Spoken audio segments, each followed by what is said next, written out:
ತುಮಕೂರು ಜಿಲ್ಲೆಯಲ್ಲಿ ನಿಲ್ಲದ ಮಣ್ಣಿನ ಮಾಫಿಯಾ.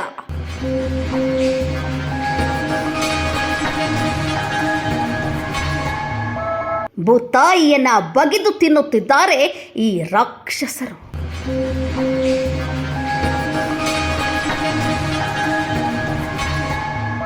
ತುಮಕೂರು ಜಿಲ್ಲೆ ತುಮಕೂರು ಗ್ರಾಮಾಂತರ ಕ್ಷೇತ್ರದ ಕುಚ್ಚಂಗಿ ಗ್ರಾಮದ ಕೆರೆಯಲ್ಲಿ ರಾಜಾರೋಷವಾಗಿ ಕೆರೆಯ ಮಣ್ಣನ್ನ ತೆಗೆಯುತ್ತಿದ್ದಾರೆ.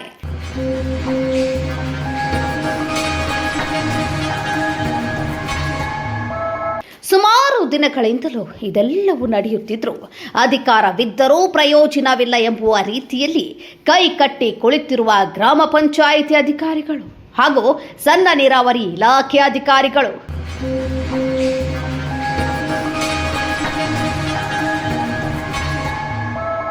ಯಾರೋ ಒಬ್ಬ ಪತ್ರಕರ್ತ ಹೋಗಿ ಪ್ರಶ್ನೆ ಮಾಡುವ ಸಂದರ್ಭದಲ್ಲಿ ನೂರಾರು ಜನ ಗುಂಪು ಕಟ್ಟಿಕೊಂಡು ಪತ್ರಕರ್ತನ ಮೇಲೆ ಹಲ್ಲೆ ಮಾಡುವಂತಹ ಪ್ರಯತ್ನವೂ ಕೂಡ ಸುಮಾರು ಬಾರಿ ನಡೆದಿದೆ ಎಂಬ ಶಂಕೆ ಮೂಡಿ ಬರ್ತಿದೆ.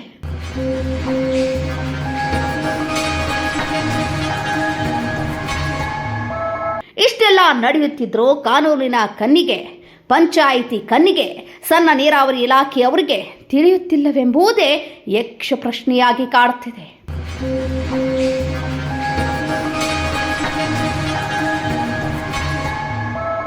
5 ರಿಂದ 10 ಅಡಿ ಕೆರೆಗಳಲ್ಲಿ ಗುಂಡಿ ಇಡುತ್ತಿದ್ದರೂ ಕೇಳೋರು ಮಾತ್ರ ಯಾರೂ ಇಲ್ಲ.